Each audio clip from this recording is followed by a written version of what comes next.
Hey, modern therapists. We are calling out for sponsors for our Therapy Reimagined 2021 conference. Do you have something that you want to share with our amazing group of modern therapists? We have many opportunities to collaborate, to participate, and to support the therapy movement. Check out therapyreimaginedconference.com, click the sponsor button, and see which sponsor package is best for you. You're listening to the Modern Therapist Survival Guide, where therapists live, breathe, and practice as human beings. To support you as a whole person and a therapist, here are your hosts, Curt and Katie Vernoy. Welcome back, Modern Therapists. This is the Modern Therapist Survival Guide. I'm Curt with Katie Vernoy, and this is the podcast where we talk about all things that affect therapists, our lives, our businesses, our practice, and the things that we want to do nice for other people. And following up on an episode that we did a couple of weeks ago with Tiffany McLain, we got some feedback from some listeners about sliding scale and about the emphasis on access to mental health care. I know that this is a position that a lot of us want to do good for our communities, expand access to care. It's something that Katie and I talk about from time to time. We wanted to speak to the sliding scale aspect of practices, of the ways that we go about this, the implications of what it means. Does it actually work with clients who pay a sliding scale fee? Do we show up fully as therapists in those sessions? And here's the too long didn't listen to the entirety of the episode. It depends. That's such a therapist answer. It depends. Well, I think just to summarize beyond it depends, I think in the Overcome Your Poverty Mindset episode, Tiffany was talking about the financial capacities of clients as well as the financial stability for therapists. And some of the arguments, and I think subsequently you did some research, so I'll turn it over to you in a second, Curt, but there's a lot of different clinical theories around how fee impacts the clinical work. And so one of the things that Tiffany was positing was that clients who pay less may not value it as much. Clients who ask for a sliding scale may be disrespecting you or may be asking for rescue. I mean, I think there was different ways to take that in. I think there was a lot of it depends if the client is dedicated to therapy. There are a lot of different ways that you can go about identifying their fee. But the thing that I kept coming back to is that there are truly different ways that people enter into therapy. I have a hybrid practice, so I do have some insurance clients and some clients that pay privately. And there are also people who have very different financial situations. And so to me, it felt like it was more of a nuanced conversation around fee than what we were having. Because I think the conversation truly was about therapists need to charge enough so that they can make a good life and they should be able to develop wealth and to do the things that everyone else feels entitled to do. Like we haven't made a vow of poverty. And so to get down into it, because I think each of us are going to approach things differently given our own financial situations, our own philosophies, even our own clinical orientation, I really wanted to be able to kind of look at, well, starting with kind of the clinical theory around it, dig into some law and ethics, and then touch into the practical that if you're going to do something like this, how can you do it in a way that still makes sure that you can have a viable business that takes care of you? So starting with clinical, there are folks that say it doesn't matter the fee, people will get the value they get. And there are people that say that if people pay nothing or pay very little, that they won't value it. So what did you find in the different clinical orientations? Like all confusing things in our field, we're going to start with this. This got confused by Freud. So darn that Freud. So Freud conceded that sometimes maintaining strict fees prevented people from actually accessing psychoanalysis. But Freud was still a fan of having pretty direct conversations with clients. And this was kind of echoed through some other psychoanalytic thinkers, probably most notably Carl Menninger, who was a big advocate of we should be talking about fees with clients all of the time. And this is something that models to clients healthy boundaries, that there should be a fee, and kind of the overall discussion in the psychoanalytic community from Freud's time on through, even Tiffany, kind of talks about like the clients need to pay an amount that is uncomfortable enough for them to where they're invested into the therapeutic process, which leads to kind of all of our theories of leading to a good psychotherapeutic alliance. So you have to be uncomfortable enough for it to actually be an investment. And this might be kind of my oversimplification of words, but in our discussion before recording this episode, we kind of were talking about that it has to be enough of an investment that people invest in therapy. And that's totally independent of which psychotherapeutic approach that you take. But this does lead to, what does that investment mean? And there's a lot of really mixed research out there on clients' outcomes when it comes to what they pay. And probably one of the more cited ones on the side of it doesn't matter was this study done in the 70s by Pope and some other people around that outcomes of clients just kind of didn't track based on the amount of dollars that they spent in therapy. And, for I don't know anywhere else in the world that doesn't have the economic system developed around their mental health stuff like the US does. We can pretty much see that echoed there as well. Sorry, foreign listeners. This one's pretty unique to American therapists here. But there is a mixture of some of this other stuff too, that some studies show that there's a pretty predictable amount of dollars paid per session that can predict whether or not clients are going to show up to their last session. And this is done in sliding scale clinics.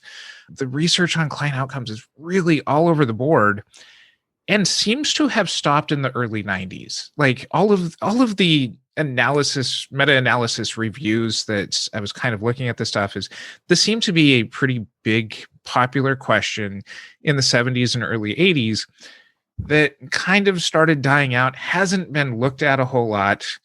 And I think getting into some of the law and ethics will tell us kind of how those laws and ethics shifted our field at that time to where it made it harder to research and kind of left us in this lurch of what has happened in the past still being kind of echoed as far as do good things that we should be doing as therapists, but don't necessarily reflect the model of where our profession is today. So before we dive into law and ethics, I'm really curious about the study with fee versus attending the last session.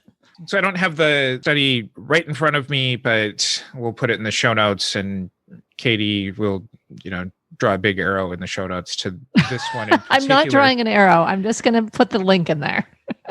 But it predicted that the more that a client was paying for therapy, the more likely that they were to attend their last termination session. There wasn't a big enough sample size to really parse out whether this was clients who had reached their treatment goals versus clients who were wanting to just withdraw from therapy and were just kind of ghosting their therapist. But it did say that the more that clients were paying for their last session, all of their sessions, it's not like they were raising their fee for the last session. Don't charge like $8 million for the last session just for people to show up. I'm pretty sure that would go back against this. But yeah, it would be pretty bad. The people who had more heavily discounted fees were less likely to show up to those sessions. Well, and I think there's so many different reasons, but for the folks who I've had at my full fee, oftentimes they will let me know this is the last session and or next session is the last session because they also don't want to be charged again. Whereas somebody paying less may be less concerned about a late cancel or no show fee for their last session. Okay. So when we look at the different theories, when we look at the clinical elements of this, it looks like there's confusing research. People may or may not value therapy more depending on how much they pay. But my interpretation of what we've talked about, both in this episode and before, is that when people are more invested in it, so if it's a higher percentage of their income, so somebody could be paying $100, that's where they max out, they are uncomfortable, they're invested, they will get a lot out of therapy. Someone where $200 is pocket change may not value it as much because they're not in that uncomfortable space. There's also other types of investments. I worked a long time in public mental health where people were paying $0 and 0 cents for therapy.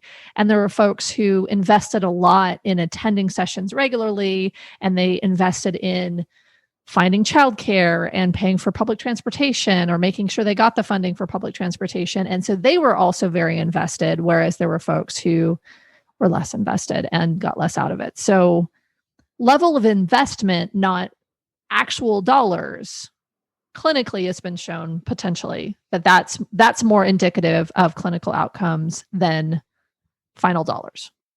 Well, and this goes back to the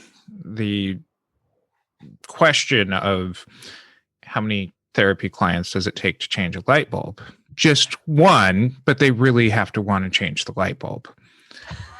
And this goes back to that question of people who are invested to make things work are more likely to make it work.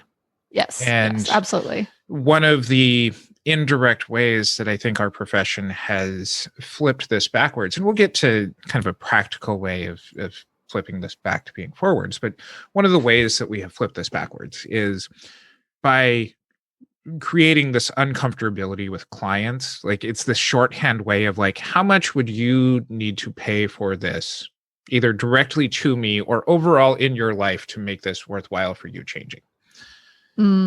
And the even shorter hand of that is, I'm going to charge you enough. I'm going to look at your whole family income. I'm going to create a little chart of how many people are in your households, and you've got 2 jobs that in your household that pays this much money. Statistically, you would be uncomfortable if I, match these numbers up and charge you in this box here. And I've seen sliding scales based solely on, people's tax returns. Yeah. And I mean, I think you're talking about the ones that are like these actual written out scales that say, yes, this is a household income, and people either ask for proof of income or tax returns or rely on the honor system for clients to put forward that number. And if you're horrified by doing this, especially in private practice, then you fall where most clinicians do, which is being afraid of asking about people's money. Yes, yes. Before we move into that, the other element, because I want to touch on a clinical element that Tiffany went into, is the reverse, which is the argument is therapists will show up more because the therapist's financial situation is the same across all of their clients. And so clients who pay me more, and this is kind of what Tiffany was saying, I'm going to show up better for than clients who pay me less. Is there any research on that? Because I think that would have an impact on outcomes too, if therapists are doing better work with folks who are paying more. Personally, I find that that's not really the case. I think there are probably times when it could be, but I don't think it's generally not how I operate. And I think ethically, we want to show up the same for every client, regardless of what they're paying. But what are your thoughts on that, or what have you found anything on that? I haven't found a lot, and so I'm going to speak a little bit more anecdotally here. I see this happening mostly when people first move into for-profit sort of situations where the payment by the client is something that directly impacts the monetary life of the therapist. Yeah. And this is often seen where we see people get shuffled from a free system where they volunteer to all of a sudden they're charging a client, $150 a session. That this is just an astronomically different price amount.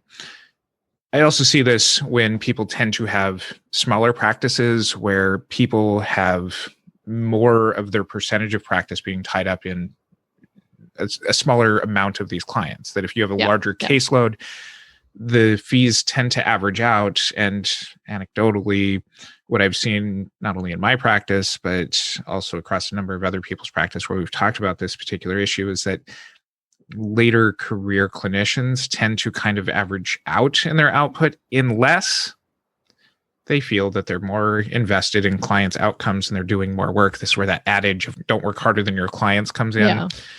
That's where I see it come up, but overall, anecdotally, it doesn't seem to be something that is affecting clients. But this is where the push towards doing good outcome measurements with your clients allows for them to be able to reflect that back to you, and is something where having practice-based evidence with your own clients allows for you to be able to see that you might not be showing up as well. And getting that direct feedback Sure. from your clients is a really good example of this. But going back to something that Tiffany was talking about is you are also responsible for leading conversations around are the clients only giving you better session ratings because you're subsidizing their therapy costs. Yeah.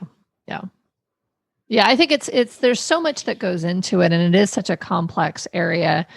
I think clinically it's something where I think we should move on to the law and ethics at this point. But clinically, it seems like there are things that could come into the room around sliding scale. There's not evidence that people will not get benefit if they are paying less than your full fee, but there are considerations that you want to make sure that are there, whether it's, are they investing appropriately, whether that's financially or time and energy or value or whatever. And then also, are you talking about the things that could be happening based on how fee was set?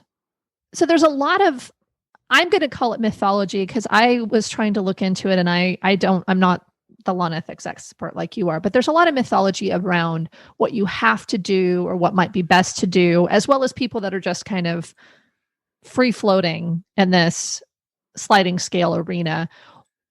Some of the things that I think are important to talk about are setting a usual and customary fee, how to set your fee, and then deciding on your sliding scale, whether or not there's risk for insurance fraud, depending on how you report fees out. I think that one may be off the table here a little bit. But then also, I've had folks talk about where you put somebody even on your schedule. Like, do you only put full fee clients in prime time slots? Is that ethical to do so? Do you need to kind of have the same accommodations, treatment for all clients, regardless of how they're paying? I mean, there's so many pieces to this that, I think most therapists, at least anecdotally, set their fee, they slide a lot. They basically are just negotiating client by client, and there's not a lot of theory around how they do it. And there potentially is some risk that they're putting in by doing it that way. So we're going to put in the show notes a couple of articles from CPH Insurance, and particularly Richard Leslie, who writes their Avoiding Liability blog over there, that talks about where some of this comes from and why you'd need to be more specific in this. And while these are articles that are 10 plus years old, these still hold very, very strongly. And the earlier of the articles, Richard talks about having a usual and customary fee for a number of reasons. And part of this ends up dealing with some of the clinical stuff of, if you're seeing clients who know each other and one finds out that they're paying way more than the other one, that's something that can, potentially impact your therapeutic alliance there. That's managing stuff on the clinical end of things. But where I do love Richard's background as an attorney in this is that this also gets into needing to be aware of where your state laws are. That many states have laws that you need to be able to put a predictable and specific number as far as what your advertised fees are. And so if you have, on any of the online therapy platforms where you've got a range of fees going on, you need to be able to, in some states, be able to justify what those fees are based on. And so if you have a range that's out there and your justification is just kind of, I don't know, ask, you're potentially running against your state laws right there. Yeah. So you do want to do that. But where a lot of this stuff comes from, and what I was talking about earlier in the episode, is the impact that insurance has had on our profession here over the last 40 years when it comes to where these sliding scales are. And this deals with whether you take insurance or not. Because when managed care around behavioral health really took hold in the 80s. This is where lower fee therapy got subsidized by the insurance companies, by people who are paying premiums. And this has its origins even going back into the medical associations and the ways that laws even earlier. I see Katie's eyes glazing over, so I'm going to try and make this as quick as possible. But in the US in the late 1800s, physicians went from needing to provide good health to everybody to actually being able to charge more for their fees. And so this goes from a just creating health model of delivery to creating health and wealth. And so what a lot of physicians did was raise their fees. And for people who couldn't afford those fees, those clinicians, like many of us in private practice today with our well-meaning things, used our charging higher fees for some clients to subsidize paying for the lower fees that other clients would be paying. And so it was creating kind of the subsidy system. And this actually made it into the American Medical Association's Code of Ethics. In 1957, it talked about fees should be standard and charged based commensurately on the services provided and the client's ability to pay. But that went away in the 1980s as things like Medicaid and Medicare said, you have to charge people the full fee if they can afford it in order to be able to be in network and be subsidized by Medicare and Medicaid for the lower fee clients. And this was followed by private insurance companies and stuff too. So what we are left with is this, as providers, there's still kind of this ethos, even though it's only kind of mentioned in some ethical codes, of we still need to provide health to people, but we still have this ability to provide wealth for ourselves. And these are in conflict here. And that is why we're talking about it this episode. So what's interesting about that is a logical way to set up your practice is to have a range of fees that allow you to charge an average rate that some people pay more if they can afford it, some people pay less if they can't, and you can create wealth based on kind of having your clients subsidize each other. And I think that makes a lot of sense. But with the insurance coming in, are you saying that they took that ability away? Saying that the insurance company's argument on this is if you're acting like an insurance company and subsidizing some of your clients with some of the other things, what you're not doing is providing a usual and customary fee unless there's a justification that is standard for that. Got it. And especially if you're doing this with insurance clients. And this is where we've all been kind of vaguely warned before of, you know, if you don't accept a copay with your client, then you're violating your insurance contract. Yeah. Which is absolutely true. You are. And so this now becomes something where for therapists, and this is really hard to explain to clients when they want help, but for therapists, what this has done is taken this feel good, we want to provide health aspect and put it into a avoiding liability part of our profession. Got it. This is where the conflict really comes up is we want to help people in our profession. That's what draws a lot of us into this profession. But the fact that this particular aspect of it, of providing broader care, has a legal basis for us to really be specific for why we provide sliding scales, because it potentially puts us in terms of insurance fraud. Well, there's insurance fraud, but I'm also hearing, and maybe this is the element you're talking about, but I'm also hearing that if my fee is $150 and I don't charge more than one person that fee, my usual and customary fee is actually much lower. And so claiming that in a some sort of a insurance billing or those kinds of things, and maybe this is too down a rabbit hole, but to me, it seems like when I say my fee is this, but I never charge it beyond what the insurance company says about it, are there any legal or ethical problems with that? So I'm going to point to the 2014 ACA Code of Ethics, where they added standard A10C that counselors may adjust fees if counselors' usual charge creates an undue hardship for clients. Even the ACA says that we need to make sure that that sliding scale or that fee adjustment doesn't violate state law. And even they point out that when it comes to insurance companies, you really have to look at what the contract says there. So that's in addition to whatever state law sort of things are.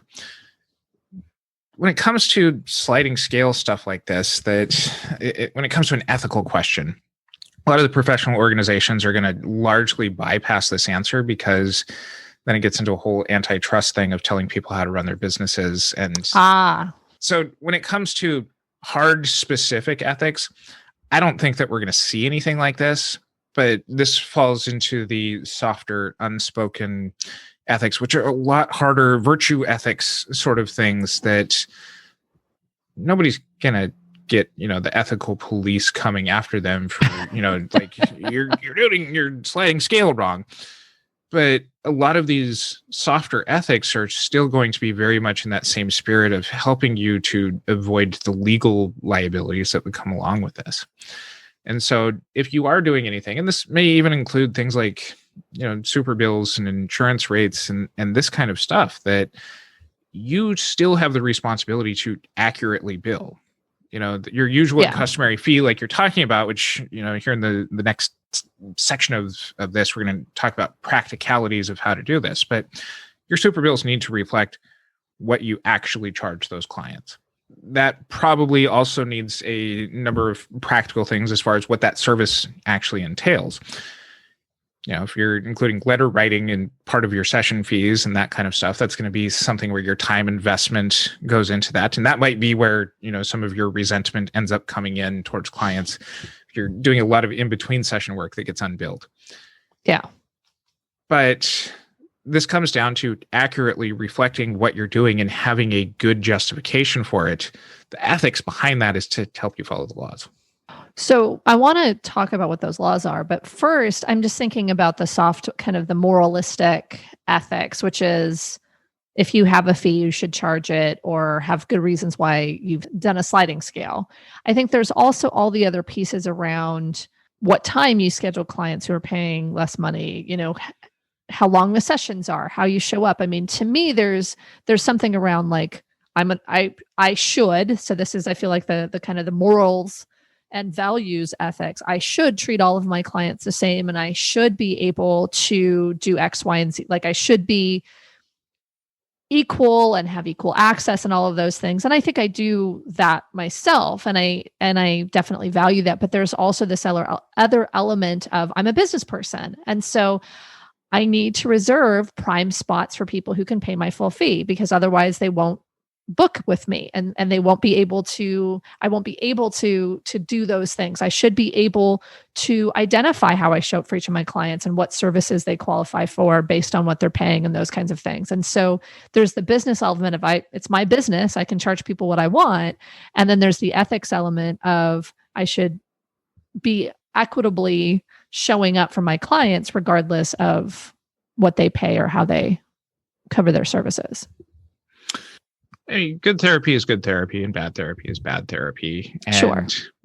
That is going to be any number of the other decisions that we end up putting around people, that we only offer our sliding scale spots on times where there's street cleaning and half the neighborhood parking is not available, and sliding scale people have to walk past 6 blocks worth of other stuff that's going on in the streets in order to get to your office. Are you actually punishing them more than in some of the more prime spots? Are you withholding other aspects of services? And this is where what you're speaking to is we should theoretically offer all of our clients whatever works out best for them. And there could be a myriad of rules around that as far as I can imagine, we would look at, are you unfairly treating people because they're paying less? That would be where the motivations would be examined in any sort of an ethical complaint. Sure. And some of the ways of protecting around that are really having a honest and thorough evaluation. But nobody is mandated to do sliding scale work. Our ethics suggests that we should do pro bono work, but sliding scale may or may not fit the pro bono part of our ethics. And that's something where I think a lot of us make an attempt at doing pro bono work in this sliding scale sort of way that might be some of our things. If you choose to do your pro bono work someplace else, you're probably not going to do it during those, hours where you can charge a full fee. It's a long way of saying it depends. Well, and I think the thing that I'm hearing is there's a need for there to be an opt-in. And so I think about my first therapist who said she was doing very low fee for therapist students. So I was in my grad program, and I opted in to a particular time at a particular fee because that's where she had the space. Mm-hmm. Now, if I wasn't aware and she started moving me around the schedule and didn't promise me a regular spot and treated me in a way that wasn't in honor of the relationship we had developed, it sounds like that is where it becomes problematic. If she's saying, hey, you're going to get all the benefits, but actually without telling you, I'm not going to give you all the benefits. I mean, I love going to the theater. And so I miss it, but I'm thinking about the people that pay for like the front row versus the obscured view. Like we opt into those situations based on what we want to afford. Well, what you're talking about is going back to some of the listener feedback we had from Tiffany's episode. It's also going back to what I was reading about Medinger standpoint on this is these need to be clinician-led discussions. Yes. That they repeatedly led by the clinician and checking in from the clinician on these standpoints, because we don't want the clients to be in this position of unpredictability. And am I being treated this way because I can't afford things and they don't know the investments that I'm putting into these things? So are there any, before we get into practicalities, are there any specific laws that people should be aware of? Definitely want to check with anything that deals with third-party reimbursements and check your insurance contracts, make sure that you're accurately billing stuff, and make sure that you are advertising your fees correctly. If you're saying, this is my fee, you need to charge that fee. And if you're giving a range of fees, you need to specifically be able to say why those fees are what they are.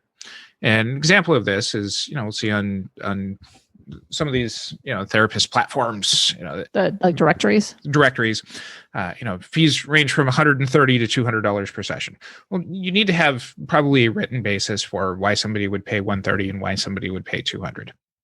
One example of this that I did in my practice is when I was earning my EMDR certification, one of the requirements was having a certain number of EMDR sessions and EMDR clients in order to qualify for that. And so I had drastically reduced my fee in order to meet some of those quotas. But I had created a special informed consent with those clients that here's the basis why you get this fee for this specific amount of time. And this expires and we will reevaluate on this date or after I reach my certification, whichever comes first. And so these are things where these are specifically written out policies that are clinician led, that are justified. And those are the kinds of things that you need to do in your practice. That seems fair. It seems like a lot of work. And I think a lot of people will be like, I'm not listening. But I think this is where liability rests. This is where risk is. If you cannot explain why someone has a particular fee or why you slide from one fee to another, you could get in trouble if somebody were to question it. Yes. Okay. So practicality. So first step is obviously having a theory and writing it down, like having a philosophy of fee schedule, whatever it is, make sure that you understand it. Mm-hmm. Now, if all of this seems very hard, one option is opt out of sliding scale. Yes. You charge your full fee, and if people need a different fee, they go somewhere else. Yes. And you avoid those conversations. Everybody's the same. Some other options, and I think this was, I'll look for whichever article it was in, but a pay what you can model, which I feel like is really strange, where the client you say, this is my fee, pay what you can every week, and people pay. Like that seems really weird and uncomfortable, but maybe that's honoring the client. I don't know. Actually doing pro bono. So you have full fee and pro bono, and this would be a whole other episode, so I'm just going to throw it in there, or barter. Totally I have a different episode. whole totally different episode. So there's other options, but to me, I think to close out this episode, I think it makes sense to talk about how you could do a sliding scale following laws and ethics and making sure that you're still taking care of yourself and potentially accruing wealth and living a good life. Yeah. And so I know that this is more up your alley, so I'm going to turn this over to you to really be able to describe it. But at the end of the day, you need to be able to pay your bills. You need to be able to have your income. And that includes not only covering the costs in your practice, but whatever income that you need. And that's going to vary wildly from person to person. You have a couple $100,000 of student loans sitting there. Your needs are going to be different than somebody who's potentially later in their life and has all of their retirement not only funded, but they're back at the point where they're taking retirement money out and don't need the money in their practice as much. Yeah. So your needs are going to vary differently wildly in your career. And some of the practicalities of figuring out those needs are more up your alley. Yeah. I mean, I think there's a few things that come to mind for me. And one is setting your fee in the first place. Because I think a lot of people will say, okay, what is my fee? And they'll figure out their expenses. They'll figure out how much both the business expenses as well as personal expenses, how much do I want to take home, that kind of stuff. They will take that fee or they'll take that amount per year. They'll divide it into weeks and number of sessions and say, okay, that's what I have to charge. And then they start from there and then they slide down, which then of course means that you're not covering your expenses because you're not averaging the fee that you actually need.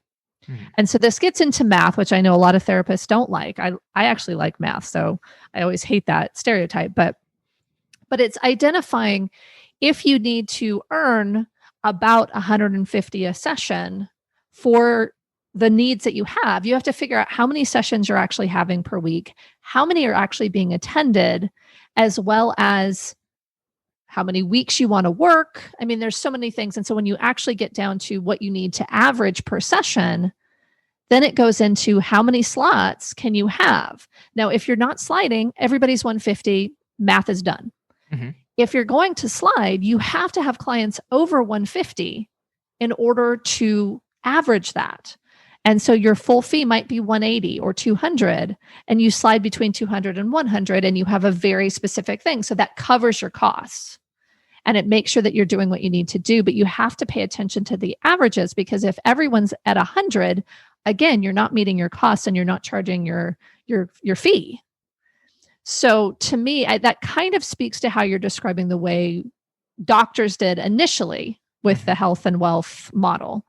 But I think there's definitely a mindset of you set your fee, but you have to charge it, or at least charge that on average in order to meet your expenses. And so I'll put in the show notes kind of the math that I typically do. I know Tiffany has a setting fees calculator. We can put that there too. I think there's a lot of different ways to sort this out, but it's something where kind of quick and dirty, it's number of weeks you want to work, number of sessions you want to schedule, and your attendance rate, usually 80 or 90% for most folks. And then you're going to, and you can figure out what that fee needs to be for the money that you need to bring in. And so you can do it as, let me just it's a moving average, and you keep a spreadsheet, or you can actually do, these are the number of slots at this amount, this is the number of spots at this amount, and this is the number of spots at this lower fee. And this is also where I'll reiterate about bringing some sort of outcome measurements and deliberate practice into your practice to make sure that you're actually showing up for those clients and that you're leading those discussions with clients if you are choosing to have that sliding scale aspect, because this is also about quality of care and you showing up as well. And that way you're still valuing the time and the energy put in by clients that we know and have some effective data that your sliding scale is working for both you and your clients still. Yes. And I think, to me, I think that check and balance is so important, because I think some folks, especially if they've done too much sliding, they start getting burnt out and they don't recognize that they actually will improve their clinical care if they can keep the right ratio of clients at the right rate, because they'll be able to cover their expenses, show up and then actually not have lots of extra clients, not have resentment and that kind of stuff. Another thing that is easier is having 2 fees. So there's not like anything in between, but like, here is my full fee, here is my reduced fee. And you can then have a number of slots there and determine whether or not you can see someone. And then it also means that you don't go below that, which can get problematic if you start sliding for a lot of folks. So there's also another way that can be very helpful where you can do some of this either kind of sliding scale access kind of work or pro bono work, where there's organizations that will take care of that for you so you can keep your practice pristine, so to speak. One is OpenPath. We actually have partnered with them. And so if you tell them that you're signing up on our recommendation, we do get a little bit of money back. Thank you very much for that. We like to support good organizations. But they have sliding scale that's very tight. They market for those clients, and it's a way to give back and or a way to build in a little bit of a practice for folks who have less ability to pay or choosing that type of an access to a service. The other one is Give an Hour, and we're talking with them. They're doing great work where they primarily for military, but also people in big crisis. They did some stuff.